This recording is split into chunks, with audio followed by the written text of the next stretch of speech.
Okay, Blake, so here we are, and this is the beginning of the lesson. This is before we talked about anything whatsoever, just a natural swing from you. I'm going to go through and kind of point out the things we changed during the lesson, and then the end result I have on another video that you can check out. Main things being grip, stance, and weight distribution. That's kind of what we went over. We also went over a little bit of hip rotation, but we won't worry too much about that because it's not as important as these items to get really solid down.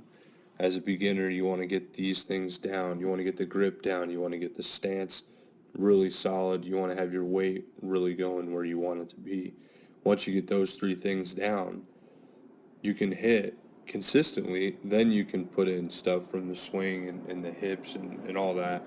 Uh, and so to make it more advanced. So big thing, if we pause it here for just 1 second, a big thing is this right here. Oops. So that shows, look at the angle on there. That's a big bend in the knee. And it's not terrible, but it's a pretty large bend. And what that will basically prevent is your back from being where it should be, which allows your hands to be where they should be. It's all kind of connected. So if we can get these legs to move backward, or the knee bend to move backward just a hair, we'll be good, because that'll free up your body to then go a little more this way, and it'll free your hands to hang down a little more this way, if you can kind of translate that there. Oops.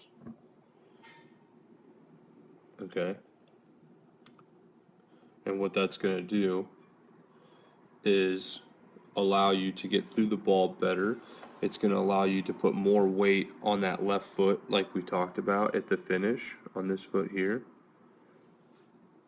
And then in turn, that's going to allow you to hit the ball a lot more consistently. And it's such an easy thing to do. All you have to think about is, okay, I need to bend my knees a little bit less, still have them bent, still be in the great athletic posture that you have, but bend them a little bit less, and then it'll allow everything else to do the rest. And while you're making those consistent shots, you get better and better, you get more consistent, and then you throw some different stuff in there and see what happens and see what you can do with the golf ball.